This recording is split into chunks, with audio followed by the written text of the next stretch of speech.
In a world where the boundaries between real and digital begin to blur, a simple duel of paddles and a virtual ball captures the essence of human interaction with technology.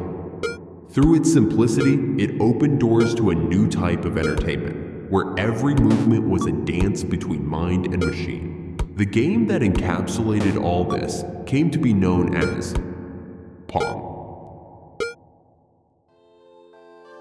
Hey everyone, Miguel here, and you're watching the Golden Eras of Games channel. Today, we're going to talk about one of the most important classics in the history of video games, perhaps the most important, a true classic that kickstarted the entire industry we love. Pong might seem just a game of paddles and a ball, but there's a lot more history behind this game. So get ready, grab your lunch or dinner, and stay with us to learn this story. The simplicity and its impact. Released on November 29, 1972 by Atari, Pong quickly became a hit. It was a simple game inspired by table tennis, and its simplicity was the key to success. It was easy to understand, and anyone of any age could have fun. It became so popular so quickly that people lined up just to play, and Pong wasn't even intended to be a commercial product. Nolan Bushnell, founder of Atari, asked engineer Alan Alcorn to create a little game just to test his skills, and so he did, based on analog circuits, without microprocessors or anything like that. It was all transistors, resistors, and capacitors, running the game at an amazing 60 frames per second, making it very fluid and responsive. The game was so fun that they decided to place the first machine in a bar called Andy Capp's in California. The next day, the bar owner called Atari and said the machine was broken. But why? It was so filled with coins that it jammed, marking the beginning of something much bigger. The success of this game was one of the pillars that helped Atari to establish itself as one of the giants of the video game industry. It kickstarted the arcade era and inspired countless clones. And it was Pong that popularized the concept of local multiplayer, something that remains relevant today for playing a round of Madden or NBA 2K on the couch with a friend. The legal battle between Atari and Magnavox. To understand where the idea for Pong came from, we need to talk about a console that came a bit earlier, the Magnavox Odyssey, launched in September 1972, which came with a game called Table Tennis. Here starts the drama.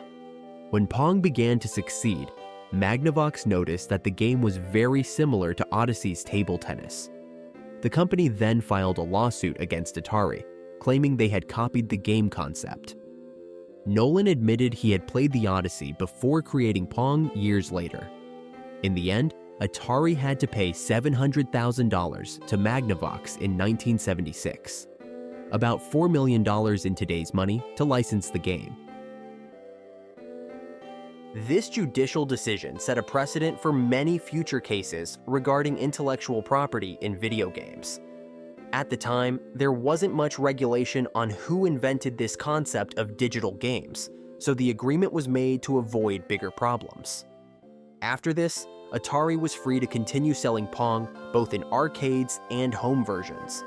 With all its success, many companies began creating their own versions of the game, even Nintendo, for example, with a console called Color TV 6, where players could play up to 6 variations of Pong on a color TV. And it was co-designed by Shigeru Miyamoto himself in 1975. Yes, before even Mario and Zelda. Atari had to deal with a real invasion of Pong clones. For those more interested in some of these clone versions, I'll leave a link here below in the description of the channel CinemaSaker, where he talks about some of these versions, and it's quite fun. Check it out.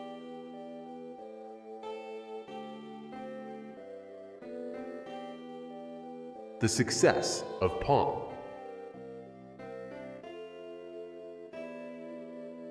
A crucial part of the story is that the game was the first home video game to truly become popular.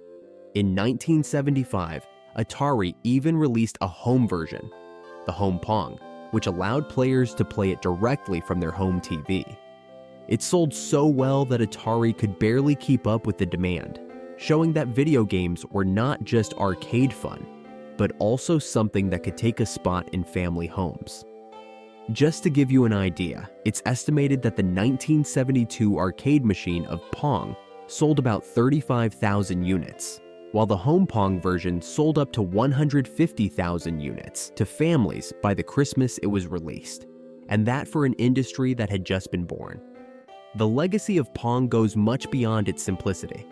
It was the first major commercial success in video games and opened the doors to this billion-dollar industry of today. And even now, after 50 years, it continues to live on with new versions and remakes emerging, proving that its formula is timeless.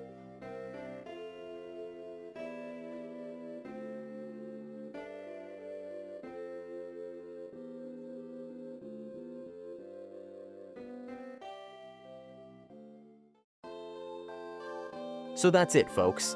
Pong is much more than just a simple game. It was the beginning of everything and the great gateway to the start of the history of games. Sure, it has aged poorly over time, becoming repetitive due to the lack of gameplay variation and somewhat clunky. But that doesn't take away from its shine as an iconic game for the industry. And for that, the game receives 3 stars in R rating, making it a 6 out of 10. A cool game recommended for those who want to know a bit more about the classics that marked history, with a rich legacy that permeates the entire origin of the industry. Now, let us know in the comments if you've played Pong or not. Don't forget to leave your like, subscribe to the channel, activate the bell if you want more videos so you won't miss any. Thanks for watching, and until the golden era.